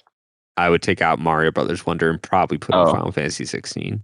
Sorry, I thought you were saying take out Baldur's Gate. I thought you were going there too. Take out Baldur's Gate. I don't think that's realistic. I think that's a front runner for Game of the Year. I'm going to tell you right now, it shouldn't be. Update. I got to the middle of Act 3. That game takes a nosedive. Okay, well there you go. I think they were still working on Act 3, like adding stuff to it. What? That's weird. Okay, let's keep going. So that's an interesting list. I can't say I'm surprised, but I am surprised to keep seeing Alan Wake on here. I think Zelda's going to win that. Okay. Well, yeah, I think that was always the easy choice. I do think knowing the Game Awards, I do really think that they're going to pick Baldur's Gate 3. Yeah, I just don't think anyone who voted for that, I don't think played all the way through. I think they're going to do that. Sucks. All right, so let's look at this is best game direction. Again, it's kind of like a double of the Game of the Year awards. It really is. The only thing it's missing from that first list, right, is what is it? Resident Evil 4? Yeah. Yeah, weird. The same list without Resident Evil. Without Resident Evil. Oh, yep. Okay. All right. Adaptation, so those are just movies and stuff. The Last of Us probably should win that. Oh my god! I watched Castlevania Nocturne and it wasn't as good as the original. I heard the same. Yeah, I heard the same. Yeah, it's okay. It's okay. Okay, so now we finally see Final Fantasy 16 and Best Narrative. Best Narrative. Yeah. Wow, that's the polar opposite of what you were saying. Which is funny because I would give that, according to what I've seen. I've not played Alan Wake 2 yet. I'm looking forward to it, but I would give that to Spider-Man 2 with this list. So that's pretty good. Oh yeah. I'm looking forward to. It's really good. That. But to go down the list, Best Narrative has Alan Wake 2, Baldur's Gate 3, Cyberpunk 2077, Phantom Liberty. That's weird. And then people really. I heard it's good. Yeah. Yeah, me too. I want to play it. Final 16. I've heard it made it like a good game, like the game it was promised. Rebuilt entirely, like from what I've heard. Yeah, like the system's like revamped. I know. I played it. I was even playing the PS5 version before Phantom Liberty, like that huge update where they changed everything, and I thought it was I think it was a great game before they added all that stuff into it. So I want to dive back into it eventually. Yeah. Cool. And now we got art direction, which is a little bit different than this. I would choose. This is where I would choose Hi-Fi Rush. Hi-Fi Rush. I think Alan Wake 2, Hi-Fi Rush, Legend of Zelda, Liza P, and Mario Wonder. Liza P does have a great, and I do mean this, like it is a great art direction. I'm enjoying sterile. It's a little sterile and I think. No, I do agree because it's a little gray in some areas for me too. But I think Hi-Fi Rush is consistently a galore to enjoy. Oh, dude, those cutscenes! I don't know if it's just because of the cut up like frame rate look, like the Into the Spider-Verse look is still fresh enough to me that I'm drawn to it. But like some of those cutscenes look like incredible. Yeah, I would vote Hi-Fi Rush. I would too. I think that game's. Actually, the writing is really good too. I like the writing. The writing is good. Yeah, agreed. The writing and the art style are I should finish it. Oh my god! No, I haven't finished it yet. Oh my god! All right, next we got best music, and again, Alan Wake 2, Baldur's Gate 3, FF16, Hi-Fi Rush, and Tears of the Kingdom. I don't know. I don't have. Okay, so I didn't talk about this, but Final Fantasy 14 is the same composer, and I wasn't like there's a few really good tracks on 16, but compared to his previous work, a lot of that 16 is really forgettable, which is strange. Because FF14's music is like best of all time, like stuff, and I would not say that about a lot of Final Fantasy 16. So yeah, I didn't think it stood out that much. I haven't heard much of Alan Wake 2 because I haven't played it, but I have heard the kind of music in the advertising, and it's really good from what I've heard. Dude, this is like I said again, it's like Alan Wake 2 is like this is gonna top off the year for me because I feel like that game just looks really good. I think Hi-Fi Rush had bad music. I remember you saying that now. Yeah, it's okay. All right, cool. So let's keep going because we're getting down the list here. Best audio design. We have Alan Wake 2, Dead Space, Hi-Fi Rush, Marvel Spider-Man 2, and Resident Evil 4. Honestly, You got enough of us play Dead Space. Dead Space has like that's like a key part of that game. Yes, it is 100%, and I think it deserves that spot. Well, and the way you guys were talking about Wonder earlier, I thought Wonder would be here. Me too. Yeah. Interesting. It should be. That's what I was saying. Yeah. Yeah. Oh, well. That's interesting. It's not wrong because it was really well done. All right. Let's move on to best performance. We have, oh my God! I forgot that game came out this year. We have Clive. Star Wars. Oh my God! I'll just name the characters. We have Clive. Yeah. We have Cal from Star Wars. We have Solomon Reed. That's Idris Elba. Yeah, that's a good gift to Idris Elba. The Alan Wake 2, the FBI lady saga.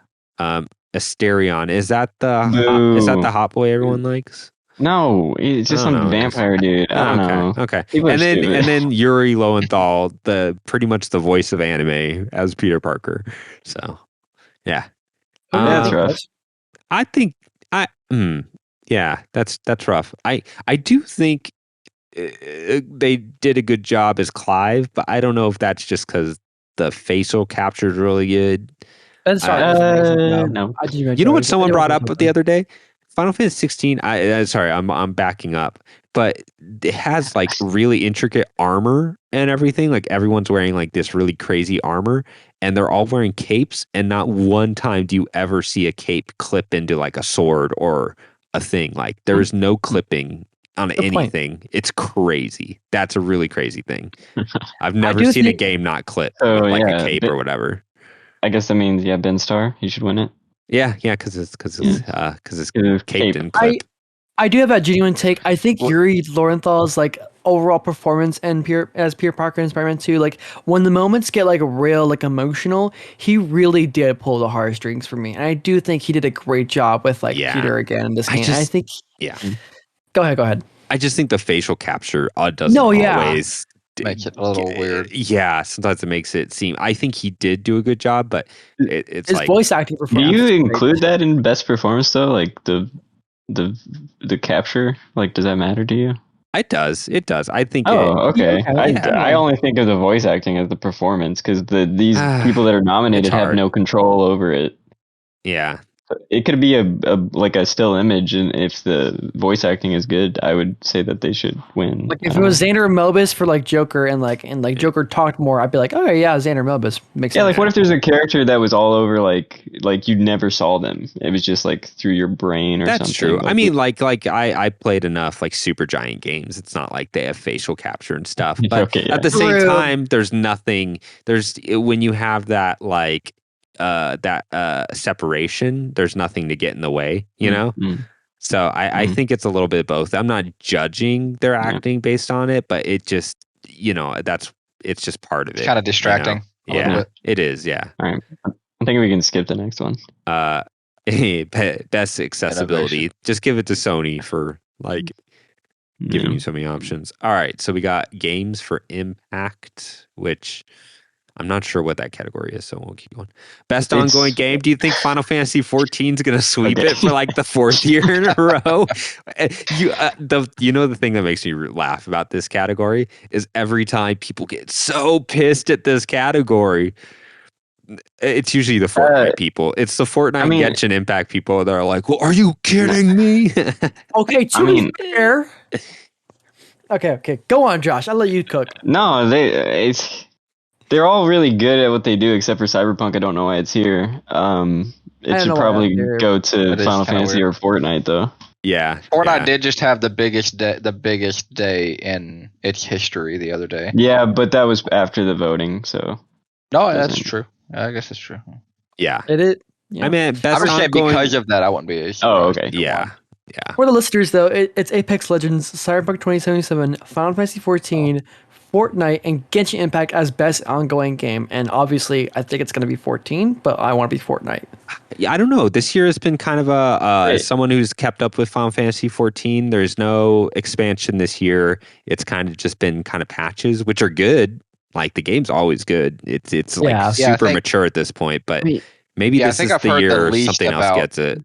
Yeah, I've heard less about that game this year than I have in like the past 5 years, I think. Yeah, I think this is the year where like something like a Genshin or Fortnite gets it. Yeah, I could, Fortnite better get it. Damn. I could see Cyberpunk if it's as If it's if it's good as as everyone's saying. crazy. Yeah. Wait, but they have Okay, yeah. this next category is like the same thing, best community support. I think this is And- different. This is like how developers talk to their to like the people playing their game and stuff. They nominated Bungie where they said, sorry, our game's been sucking lately. We're gonna fire a bunch of people. Oh, man. But the list goes. The list goes as. Go ahead. Again, this is probably the category where FF14 still wins. As someone who pays attention, they do a 10-hour stream where the developers, including the director who was working on 16, does like 12-hour live streams and concerts and community events like multiple times a year. You know, like once every 2 months they do a 12-hour stream, like with the writer, the director, the producer. They get like Yoko Taro in a mask. They bring in, That is cool. It's really crazy. Baldur's Gate might steal this one because of the early access or whatever it was. True. Like there was a lot of input from the community in that. So and no microtransactions and like a bunch. Don't of ever count out No Man's Sky. So why is that here? None of these games tried to put crypto in anything. I don't know why Bungie's on that list. It was not a good year for Destiny from what I've heard. So. We got a few more good categories left. All right. Best independent game. We have Cocoon, Dave the Diver, Dredge, Sea of Stars, and Viewfinder. Oh boy, I played one of those all the way through. Yeah, it's been a weird year for indie games for me, where normally I play a lot more. But honestly, Dave the Diver is the one where I'm like, I don't know if I'm gonna like it, but like I feel like I need to give that a try. Yeah. I'm biased. Sea of Stars, yeah. I think Sea of Stars is gonna win this category. Cocoon. Oh, did I not talk about Cocoon? Oh my god. Oh my god. Didn't you do that? No, you did last time. I did? Okay. I don't know. I don't know. No. It doesn't matter. It's short story. Long story short. Yeah. It's good. Moving on. Good. Okay, best debut indie game. So these are, which is funny because most of those indie games were not sequels. Cocoon, Dredge, Pizza Tower, Venba, and Viewfinder. Okay, let's give this to Cocoon, and then Sea of Stars can have the other. Sure. Yes. Yeah. Yes, I agree. That's fine. I'm cool with that. I'm good. Best mobile game. Why is Final Fantasy VII Ever Crisis on it? A great concept. An awesome concept. They're like, hey, the entire original storyline that you need to maybe know a lot about to know what the remakes are doing. Why don't we catch you up in like little bite-sized chunks? That's a great idea. Also, it's a gacha game where you need to play and put money and grind to see what happens next in the story. They just wonderful. Good idea, awful implementation. The chibi art is really good, but I would have just said skip this category. The music's amazing. Music's amazing, by the way. But yeah. Ever Crisis, Honkai, Hello Kitty Island Adventure. Okay. I've actually heard great things about Honkai Star Rail. No. Genuinely, I've heard some good things. Next category. Oh my god, yeah. That studio is maybe those are good games, but God, skipping. Let's skip to best action VR game. Because skip it. Best action. Is this where Armored Core gets his time in the sun? It better. That game was great. So we got Armored Core, Dead Island 2, Ghost Runner 2, Hi-Fi Rush, Remnant 2. I could see Remnant 2 or Armored Core. Dude, Remnant 2, I cannot get myself to play that. That game looks so rough. Like everyone talks about like it's like so good. And I look at the gameplay, I'm like, like I don't know. It's really rough around the edges. If you just like watch a short gameplay clip, it's like I don't know about that. So let's skip down categories that kind of just like have the Game of the Year nominees all through it again. Because we got like best action game, which is just like that. Let's go to RPGs. Give it to Star Wars. Okay, so interesting. I have not seen Starfield mentioned till we got down to this like subcategory of best RPG, which is that's it's gonna go to Baldur's Gate. Like, what are you talking about? Like, that's true. That's true. It shouldn't, but it will. But think about that, guys. That's like that was like Xbox's like trump card. That's like a big deal. I mean, it's sold enough. I don't know. Sure, yeah, it's sold. You're right. Absolutely. I don't see Call of Duty on here, and that's sold too. So, I get it. But that's just interesting. All right, fighting games. Yeah, there was a Mortal Kombat and Street Fighter and stuff in between. The heck is God of Rock? I never heard of this one. What is I it? don't know, man. Nickelodeon All-Star Brawl 2 is here. Pocket of Bravery. Oh yeah, that one's good this year, isn't it? Or this time, the Nickelodeon. It's. I mean, it's still like no. I mean, I don't know. All right, I'm just looking through these subcategories. I'm not seeing anything. Let's go to best multiplayer game. We have. Sorry, and the other one's family game. Sure, family game. Advance. Yeah. Oh no, I'm looking at the wrong one. All right, I was like Advance Wars. Disney Elysian Island, Party Animals, which I played. I was bad. No, it's not good. Pikmin 4, Sonic Superstars, and Super Mario Brothers Wonder. Has anybody played Pikmin 4? I want to play it. I'm definitely planning on buying that. I really want to play it as well. Not my game, but I heard it's good. It should probably go to Wonder. Yeah, Wonder's great, dude. Yeah. I forgot to mention the very last hardest level. Sam played with me, a platformer Mario Brothers novice, and she got through the hardest level with me. Like the beautiful thing they did is there's no she had fun.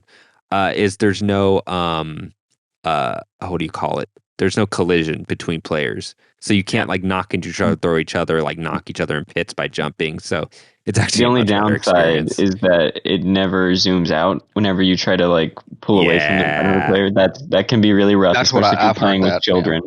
Yeah. Okay, so looking at the sit strategy game, and now I'm just pulling out things that look interesting. I forgot Fire Emblem Engage came out till literally just right now. I played that. Yeah. You didn't like it that much either. No, I did. I don't know. I think I was harsh on it because it was the beginning of the year. Oh, okay. Yeah, but I look back on it fondly. As someone who really, really loves Fire Emblem, I was like, seems like a skip year for me. All right. Skipping racing because who cares? Am I right? I'm sorry. People love racing. It's probably Gran Turismo. Okay. Oh wait, that was last year. So Forza. Yeah.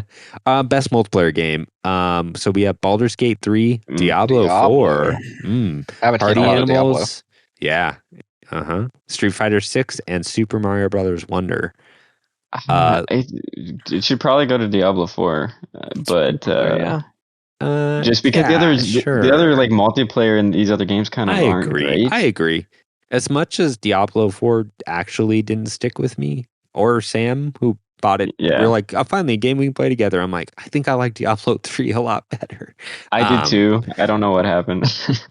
Yeah, that game's not bad. It's not bad, but it's like this is like a Diablo 4. Like it's Diablo 4. It shouldn't just be like it's okay. I don't know. Yeah. Still, but a good multiplayer hooks for sure.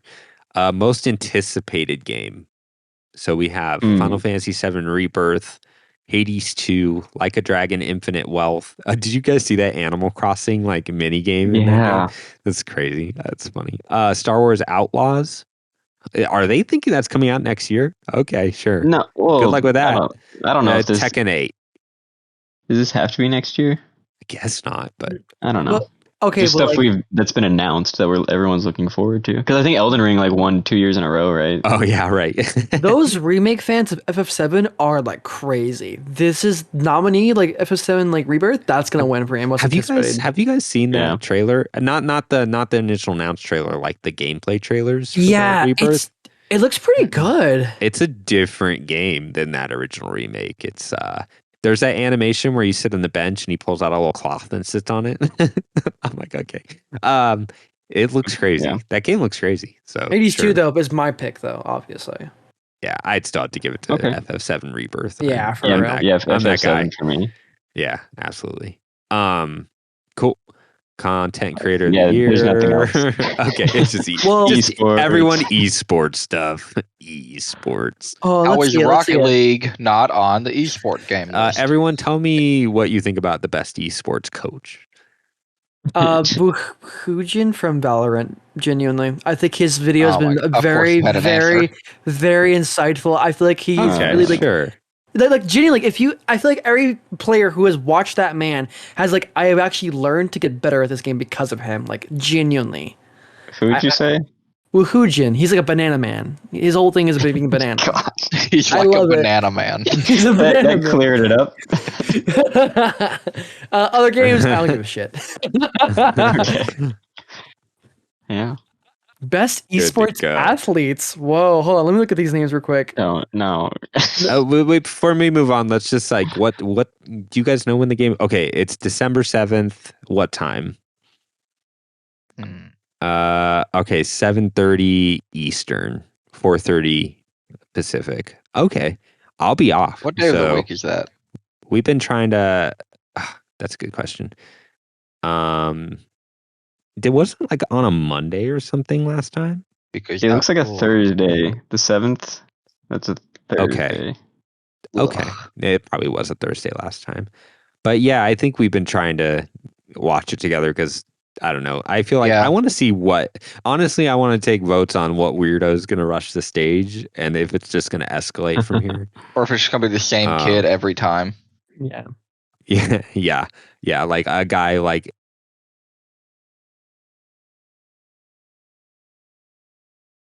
Yeah. Hello? Hello? God. Yeah, I lost you entirely. Okay, yeah. That was me. That was my computer dying. Okay. I was gonna say this time it's gonna be a guy rushing up demanding like attack in the power of Juju 4 or something. He's like, whoa, that's crazy. No, it usually should not happen this year. Like if it does, that is kind of a security issue. It's Jeff's fault. Yeah, they need like cattle prods. Like someone needs to get tased on stage or something. Cause Wolford said, the real question is, will Jeff get interrupted this year? Oh yeah, exactly. Better. That's the real question. All right, guys, let's wrap her up. So, yeah, thanks for joining us. We appreciate you guys listening in. We do, and we'll see you guys next time. No, probably not a game of the year. Like I said, we'll do that later, but you'll find out soon. Think of something fun to do. yeah, for sure. All right, see ya. I love you. Bye. Go play video games. Goodbye.